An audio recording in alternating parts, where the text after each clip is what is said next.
This is Toon Talk Weekly, episode 271. This week, Brad brings us a show from Disney XD. We check out the brand new show, Big City Greens. Here you are.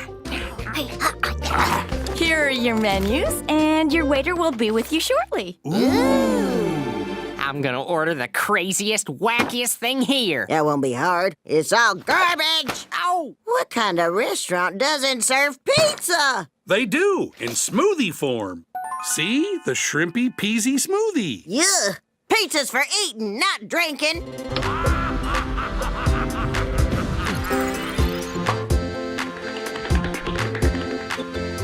Fire on!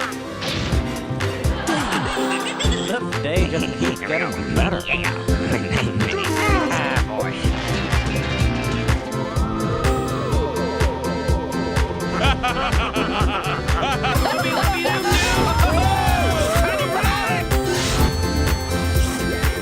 I'm ready.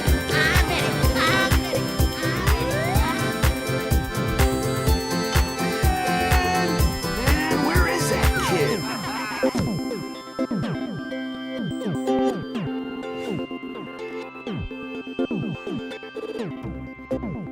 Hey everyone, welcome back to Toon Talk Weekly. This is the weekly cartoon podcast where we talk about just that, cartoons. I'm Jake Williams, but I don't do the show alone. Got my friend Brad Chmielewski here. What's up, dude? Hey, how's it going? It's going well, man. It was cool last week, being in the same office, and now... Yeah, it was nice. Now, well, of course, like if you listened last week, I put a note in our in our post, but the audio, something went wrong with my file, but I still wanted to get an episode out to you guys. So if you can bear the not as good quality as you come to expect from us, I think the discussion about Paradise PD was still pretty good. Yeah, I think so. I think you started to turn me around on it a little bit to the point where I watched part of another episode when I fell asleep the other night. Oh, whoa, that's big. So, well, I needed to. I was so distraught after the end of HoboCop that I was like, I just got to see what else these guys are doing. Okay. That's as far as I got. So maybe something I'll pick up in the future. But I think I agree with your assessment from last week, where it's just a pretty good show if you need something to listen to, because the writing is like really you hear the slapsticky stuff. The writing kind of just writes the situations for you, and you get what's going on. Yeah, there's not a lot of gag humor. It's all written. Yeah. So that was last week. We did have fun with that show again. Sorry for the audio quality. Hopefully this week's better. But also, if you're watching the video version, more updates. I'm in a different office. I moved my desk upstairs in my home, and now it might be a little bit echoey, but I'm hoping we get the kinks worked out. So, but just it's going to be a weird month, man. Weird month of All right. shows, I think. Sounds good. So we should keep the cartoons weird. Yeah, but they should be weirder than this week, because this week is great. This week's show, of course, if you're checking out the title, you already know is Disney XD's Big City Greens. Fun fact, this was actually on the docket last week, potentially, but we decided to go with Paradise PD instead, and here we are covering another brand new cartoon, because quite honestly, there's never been a better time to watch cartoons, man. Are we in the golden year of cartoons? That's golden era? That's a blanket statement. I'm just going to call it. I should just say it every week. It's the golden era cartoons. This show's great. Never been a better time. Watch that cartoon. So Big City Greens, man, you came across the show. Where did you first see this? I feel like someone shared a picture or mentioned it on Twitter. I was just like, what's this? Yeah. And, we will say, like, yes, lots of, like, cartoons these days have that sort of, like, very friendly but also, like, squishy style of characters and stuff. And Big City Greens, like, their general style at face value kind of fits that as well. I think what's great about this show becomes the characters, and we'll get into plenty of that when we talk about some of the episodes we watched this week. But what should we know about Big City Greens? Of course, premiered in 2018, just a few months ago. It was created by the Houghton brothers. They actually originally worked on Harvey Beaks for Nickelodeon. Nice. Okay. Which I think Harvey Beaks is probably in our, like, definitely top 10 we've ever covered on this show, but maybe even top 5. Yeah, it's up there. It's just a great show. Yeah. So it's definitely, like, I think where the lovable characters or, like, the charming characters at times in this show peeks through is maybe some of that experience. Even though that show is, like, built on... Harvey Beaks is, like, built on being charming, like, everything about it. Even the guy's dad who collects like crystals or whatever. Hell yeah, that guy. I haven't caught up with that show in a long time. Yeah, it's time, man. And then Chris Houghton, one of the brothers, also worked on storyboards on Gravity Falls. Some of the art influence can be seen, I think, in this as well. Yeah, okay. So one season, 18 total episodes of Big City Greens, and it's renewed for a second season before it even premiered. So Disney has a lot of faith in this show, which is pretty awesome. Yeah, it's like it's Disney's Clarence.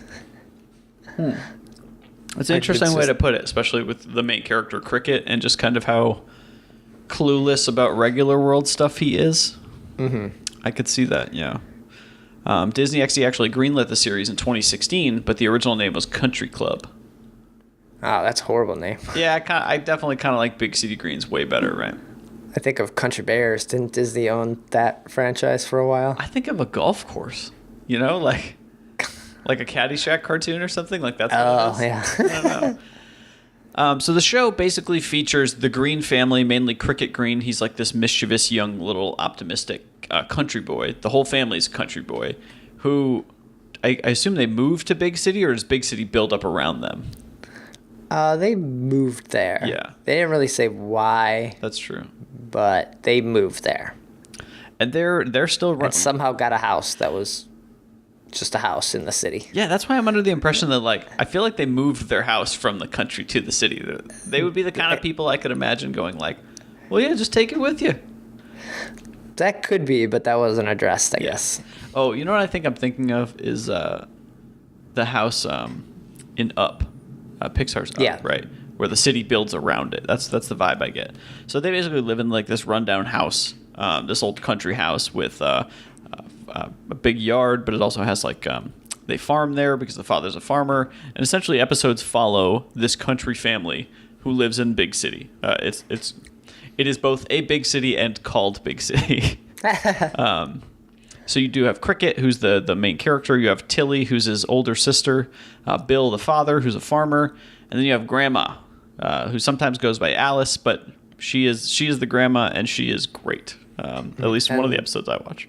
Yeah, and then you also have Remy. That's in some episodes, which is just kind of this friend that showed up and is now friends with them. Mm-hmm. Yeah, Remy is the African American boy, right? Yeah, he's a black kid. Okay, yeah. There was another. Oh no, okay. So it's always usually Remy, Tilly, and Cricket hanging out, really. Yeah, Remy's just there sometimes. There's not he's not a fixture. Yeah, he's not part of the story because the story is about the family, really. Yeah. Cricket and the family, and Remy's just kind of, I think, there just to make sure it's not this white country family. Right.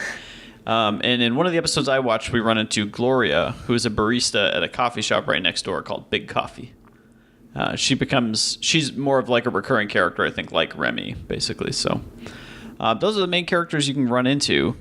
Brett, I would be interested to hear some of the episodes that you watch, or an episode that you watch, because I just picked one right in the middle. Okay. I watched the first 3 episodes of the show. Mm-hmm. Parts or... No, actually full episodes. So what? Dang. 6 parts altogether? So I started at the beginning, and I kind of started with episode 1 to see what are they doing here? Mm-hmm. Who are these people and everything? And so that kind of introduced Cricket trying to get used to the city life, and his dad being oh man, we gotta be nice to these people. They don't know our ways. We don't know theirs. We don't want to make a lot of noise, kind of thing. And that episode kind of goes around him trying to launch a chicken into space to impress everyone. That's his way of trying to fit in. Yeah. And Remy shows up in this episode, first introduced to Remy, and he's just walking by, and he's like, "Hey, kid, come here. You want to help me launch this chicken into space?" And Remy's like, yeah, my mom said I can't. And he's like, "I don't see your mom around here now." And he's like, "Oh, yeah, good point." Wow. So that episode was pretty good. The second part of that one was called Steak Night. Mm-hmm. And it's all about them getting steaks for this monthly steak night they have. and they decide to take the subway. Cricket accidentally leaves the steaks at one of the stations. What? It's thought to be like a bomb because it's an unidentified package that someone left in the subway. So then he has to fight a robot for it. So that was pretty. Wait, like pretty the bomb sniffing robot, basically. Yeah. Nice. Give me back my steaks. Then the second episode, there was one called Cricket Versus that I don't really remember, but then this Blue Tater one kind of sticks out in my head quite a bit. It's about they're gonna open a food truck because his dad's an organic farmer, and he's like, "Hey, we got vegetables and we got a truck. We should have a food truck." And his dad's like, "Oh yeah, it's potato season. Let's make a French fry truck," and he's gonna call it It's French Fries. Well, he's not lying. But when they're pulling up the taters from the garden, one of them is blue, and that tater is an old wise tale of being cursed in the family. Anyone who touches that tater is now cursed for the rest of their life. Oh, no. And then, so it's the hijinks that ensue when you believe that you're cursed. You constantly make things go wrong. So does it end up being the story is more like whether they're cursed or not, they sort of start screwing up because they think they're cursed? Like they believe it, right? Yeah, then Tilly basically tells them, yeah, you caused all those problems, not the tater. Yeah. So it's like a weird placebo thing. Yeah. Yeah. So that episode was pretty good. And then I'll only mention the first part, episode 3, because that was a pretty good one too. It's called Swimming Pool. And they go to an in-ground swimming pool or inside swimming pool, like at YMCA or something like that. And so it's all about like Cricket jumping off the high dive and being not afraid. And so that was a pretty fun one. Yeah. You introduced to a lot of characters. You get some fun stuff with Cricket and how he talks a big show, but when it comes down to it, he's kind of scared and he doesn't know what he's doing. Yeah, there were so many moments where he feels like he wants to get into mischief or he wants to do something, but like he might not be knowledgeable of whatever he's about to do. Yeah. He doesn't quite know how to approach that thing. That's quite the wide variety of episodes, dude. And so you said there wasn't really a true origin of like, hey, they were just in the city. Yeah, they're just in the city and he's trying to come up with a plan to impress his neighbors. Like that was it. Like, I got to make a good impression on these people because we're new here. Otherwise, they're gonna think we're dumb or we're not exciting people, kind of thing. So he's gonna launch this chicken into space. Interesting. And it sounds like just about every episode that you watched mainly focused on Cricket too. Yeah, the third one or the third episode, second part was called Tilly's Goat. Oh, okay. And Tilly has like a connection with animals, and she, I guess, connected with this goat, and they like, I don't know, mind melt, and she's like, oh, there's a reason why this goat isn't giving any milk, because he's a dog, and so, then it's all about her taking him to a dog show, and yeah, the goat's really a dog. But did you, the audience, know that? Well, it's still a goat, right? But yeah, I mean, kind of. There's a lot of like, I don't know. There's a lot of messages you could get into with that. I don't know how deep if they were really thinking like trans kind of thing in that, or just wacky, silly, this goat thinks he's a dog kind of thing. But he's obviously a goat. Like a goat can't be a dog. Gotcha. I see. They do have Oh, go ahead. It just depends on how much you want to connect to that, right? Yeah. Do you want to pick it apart and overanalyze, or do you want to take it at face value, I guess? Which you could do for any modern show, really. Lots of times we always come back to Loud House as a show that felt like their moral was like a like reserved 30 seconds or whatever at the end of the episode. Yeah. You know, to tie it together. And at least one of the episodes that I watch, actually, both episodes kind of had a moral at the end. It was very much, but it was very spelled out. It wasn't like suggestive. It was like, no, this is the moral. Okay. Which episodes did you watch? So I was reading some plot details, and so I was like, it seems like there's some continuity within the series. Not that you necessarily need to start at the beginning. So I actually watched episode 9, which the episodes were called Phil, Bill, and Critaball Crisis. I'll get to the continuity thing in a minute. Phil, Bill was actually kind of a crazy episode because I thought they did an amazing job of the whole family. It focused on the 4 family members go out to a sea fusion restaurant. It's like seafood fusion hip city restaurant, and these country folk aren't gonna like fit in at this restaurant. Basically, the episode does an amazing job of 3 separate storylines where Grandma's doing her thing, Bill is doing his thing, and then the kids are kind of doing their own thing. All of it happens in this like seafood restaurant. The main through plot is Bill is like concerned. He's not sure really what seafood is, like what he should get on the menu. And then it becomes this whole battle between Bill and the waiter, basically saying Bill was like, "Oh, I'll just get your fish and chips," and the waiter's like, "Well, that's a great dish for tourists." And so he convinces him that like locals, if you're a real local like us, you get this like 12-course meal with like 1 bite of sushi and like a whole fish, whole wheat taco and like just crazy amounts of food. Okay. Good evening, folks. Have you decided on what you'd like to order? Yes, I think I'll have the fish and chips. Ah, yes, a popular dish for tourists. No, now you see, I'm not a tourist. I live in Big City. Oh, really? Then in that case, you should order what all the locals order. The Sea Fusion Tsunami! A 12-course meal of our most creative sea fusions. Well then, as a local, I will have that. Very well. And for you, sweetie? I will have the seahorse salad. And I'll have the phony bologna or whatever. Ah, fantastic. Our phony bologna comes with 2 sides. So the waiter the entire episode is egging Bill on to like eat.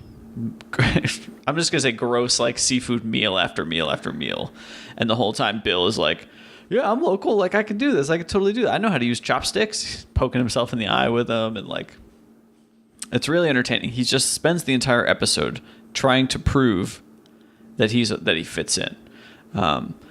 It comes back to the moral at the end that essentially he is in this like food coma of fish where he believes he's a mermaid and he's talking to a fish and essentially decides, wait a second, like I don't have to be anything anybody tells me to be. I can be me and I fit in. Like it's your problem if you're the one that says I don't, basically. And he breaks out of that like weird fish dream and like throws up a bunch of fish, and it was pretty gross.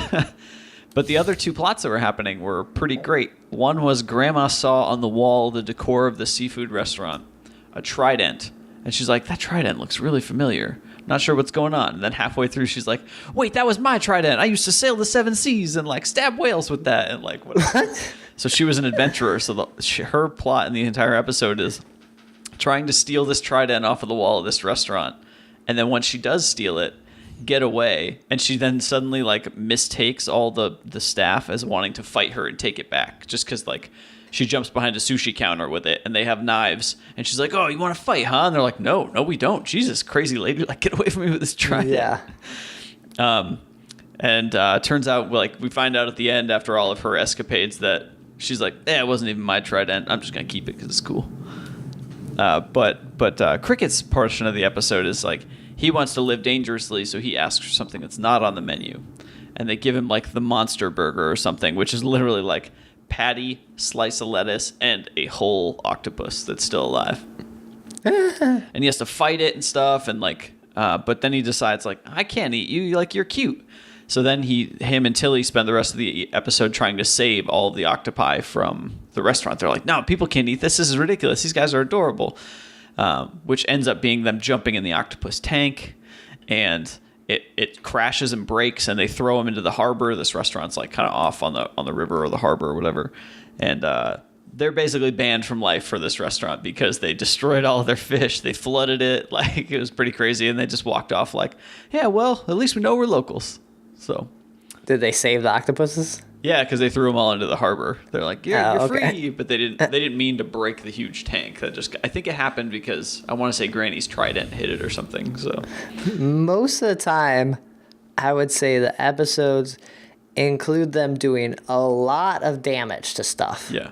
And then just being like, all right, whew, that was solved. Yeah.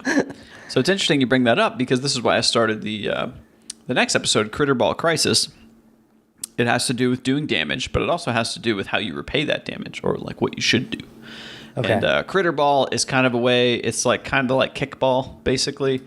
And they're playing. It's the three kids, Remy, Tilly, and Cricket. And Cricket and them they kick a ball over the fence, and it like smashes a coffee into someone's face at the coffee shop next door. And this is where Gloria comes in, the bartender or the barista. And they're like, oh, it's really rare that a home run like that happens. It won't happen again. Of course, then it happens a dozen more times.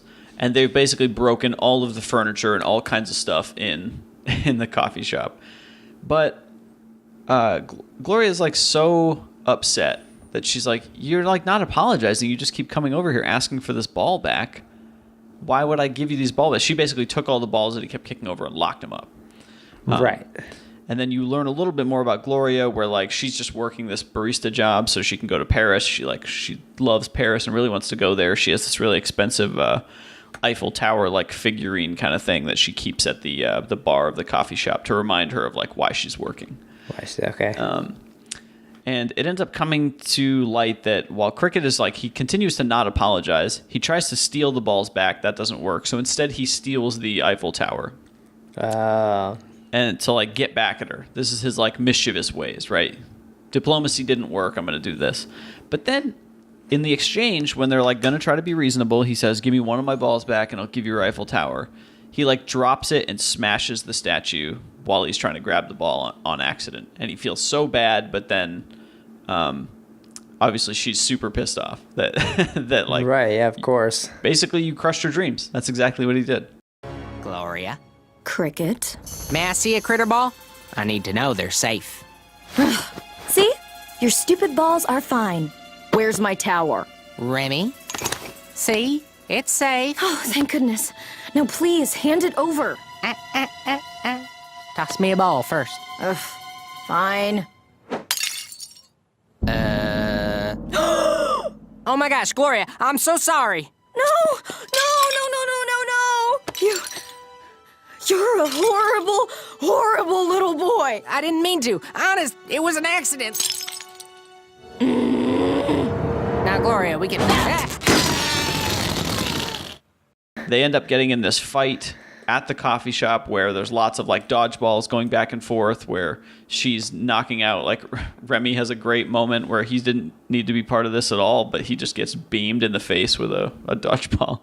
Okay. So lots of stuff gets destroyed. Suddenly the boss of the coffee shop shows up and is about to fire Gloria. Takes her hat. She doesn't speak. She just, very sternly takes her hat and says, you're going to get fired. Gloria is like begging for her job. She has a dream to go to Paris and all this stuff. And Cricket suddenly realizes Critterball and Paris are the same thing, is what he says out loud. Basically like, hey, Mrs. Boss Lady, don't fire her. Fire me because I am the one that did all this. Like, I broke her dreams. Like, whatever. It's my fault. Okay. And even Gloria's like, yeah, but you don't work here. So then he says, well, okay, hire me and I'll work until I pay off the damages. And then you can fire me. So Gloria gets her job back, and now they're co-workers. I noticed in a couple of episode descriptions after this that up until the final episode of the season, I think he works at this coffee shop. Like, okay, funny. Okay, this episode basically ends with him saying, "Cool, I got a job," even though he's not getting paid. He's just fixing all the damages he destroyed. This right, coffee and shop. he's like, what, 8? Yeah, 8 and clueless. So it was a really cool episode to meet Gloria, so I'm assuming she'll be more recurring now, given that this is the back half of the season.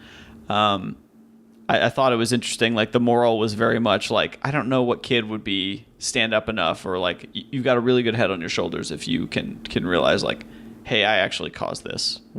Just because someone else doesn't love the thing I love, doesn't mean I should poop on the thing that they love.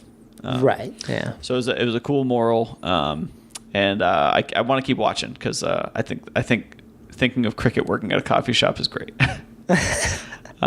It cannot go well. Like, no way. Yeah, right. It can't. Service is terrible. But I think we've gushed about it quite a bit. But Brad, after watching a few episodes, what's your general thoughts on the series? Yeah, I really liked it. I think the characters are really fun, and like the whole world of characters are kind of neat. They're simple, and they're like, I don't want to say that noodle arm style, but they're very just floppy. Yeah. Like when you see people like in the swimming pool one, Tilly's diving underwater, and you see people just kind of swimming underwater, slithering. and they're like snake-like kind of stuff. So that's pretty neat. And so I really like the look of it. The stories are fun. I do think it's kind of Disney's take on a Clarence kind of show where Cricket often messes things up, but at the end kind of brings people together and makes everyone look at it in a different light. And it maybe doesn't get like as weird and overly silly as Clarence did. Like there's definitely some silliness, but I felt like it was pretty grounded. If that makes sense. Yeah, and I think the other characters in the show, like Tilly and the grandma and even the dad, all play like a more important part where Clarence's show. This isn't Cricket's show. It focuses on Cricket, but he's not the main, like, there's other stories happening around him. Yeah. It's fun to focus on the adventurous young boy who is going to go out and do things and go do these sort of like adventures in the city. So of course you're going to see a lot of episodes of him, but I love that I caught one about his dad mainly, It was kind of interesting. Yeah, man, I don't know. I was watching the show and I kept getting, now that you brought up Clarence, I definitely get that. I get like Gravity Falls. I get some Harvey Beaks. Like it's kind of like an amalgamation of like some of these shows. And I gotta say, I looked up some of the reviews, like what it gets for like, star ratings on like IMDb or whatever. And it wasn't very high, but I was like, why not? This show is like totally endearing. Like it's super fun. I want to know more about like citizens of big city. I love the idea that in a stupid way, this is really selfish, but like it kind of reminds me of like when I moved to a big city from like not the country, but like the sticks. And there were so many times when I just did something dumb or like didn't know like, oh, that's how cities work, I guess. Yeah.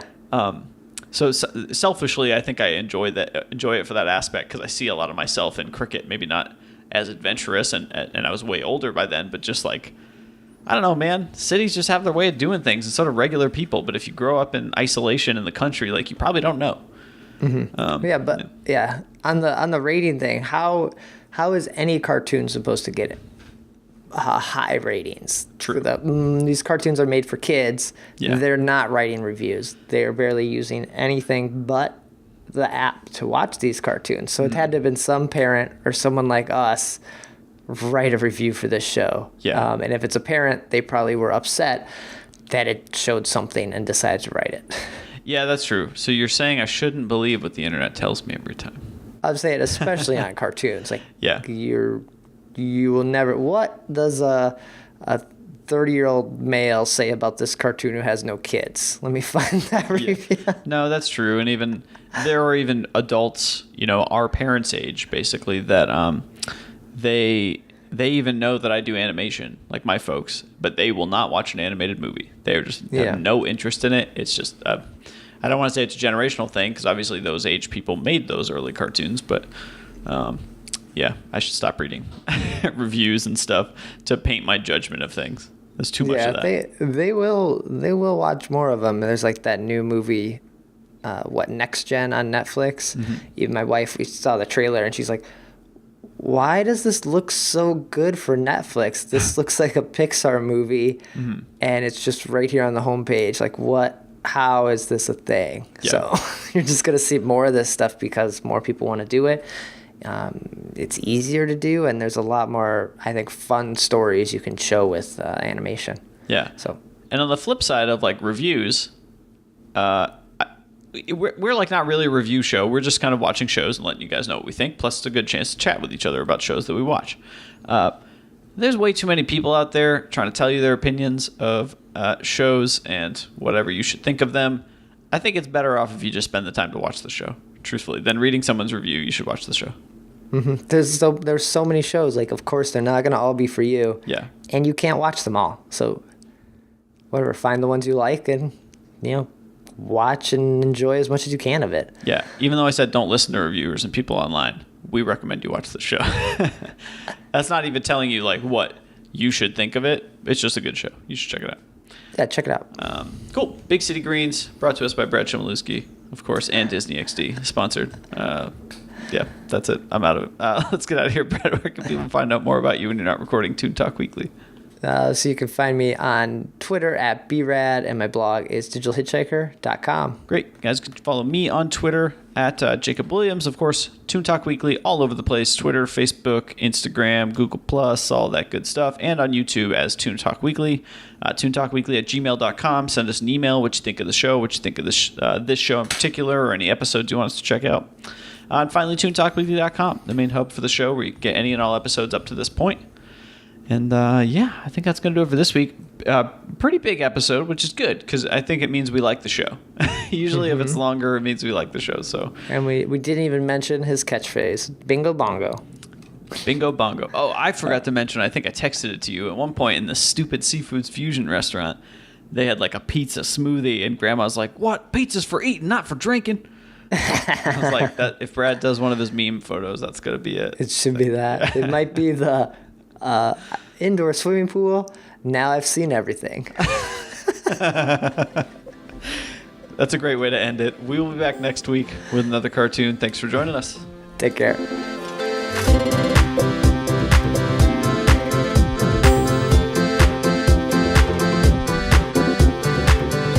To learn more about the show, visit toontalkweekly.com or follow us on Twitter at ToonTalkWeekly.